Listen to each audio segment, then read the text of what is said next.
আর কিছুক্ষণের মধ্যে তার বাই রোডে 1টার সময় বাড়ি থেকে বেরিয়েছে।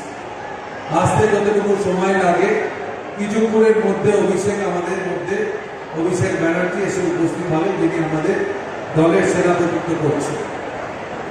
গতকাল হারাতেও ঠিক একই অবস্থা হয়েছিল, কিন্তু মমতা ব্যানার্জি আপনারা জানেন যদি কোনো কমিটমেন্ট করে কিংবা অভিষেক ব্যানার্জি যদি কোনো কমিটমেন্ট করে সেই কমিটমেন্টটা 100% করে।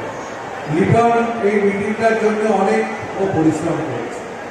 লিটন আমাকে বারবার বলছিল সকাল থেকে, বললাম চিন্তা করিস না, রোগী তো আমাদের হাতের মধ্যে নেই, মিটিং আমাদের হবেই, ঈশ্বর আমাদের সহযোগিতা করবে। তার কারণ দেশে এখন সব থেকে বড় দুর্যোগ হচ্ছে বিজেপি। দেশের সব থেকে এত বড় দুর্যোগ আমাদের কাছে আসেনি কখনো।